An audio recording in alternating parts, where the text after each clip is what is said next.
হৃদয়ের রজনীগন্ধা তুমি, তুমি নীল অপরাজিতা।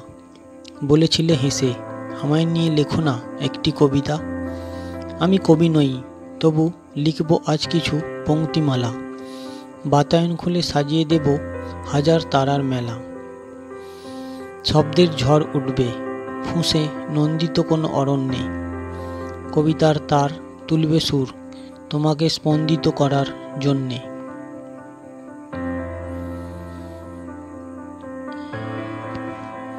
যদিও প্রথম প্রেম নয়, তবুও শীতের কুয়াশায় তোমার শ্যামল ছবি রহস্যময় আমার বুকে তুলেছিল ক্ষুব্ধ আলোড়ন। সাগরের গর্জনের মতো অশান্ত উদ্দাম।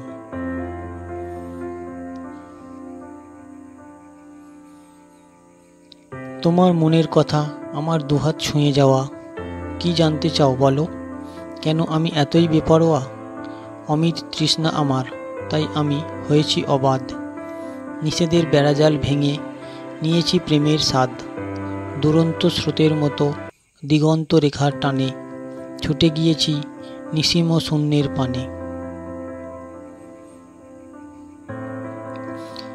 সুহাসিনী শীতের ডালিয়া অথবা সূর্যমুখী, বৈকালের টলটলে জল সেচে তোমার হৃদয়ের সকল উষ্ণতা আমাকে দিয়েছ তুমি অতি নিঃসংকোচে।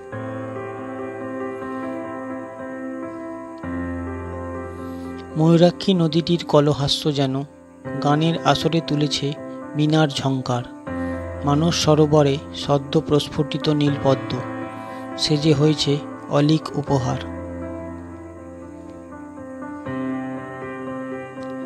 যদি জানতে চাও এই কাহিনীর ইতি ডাকবে কবে, আমি বলবো শেষ নেই, এ গল্প অবিরাম চলেই যাবে। সেই জমি, কাজ, রাজনীতি আর মেয়ে মানুষের গল্পের মতো।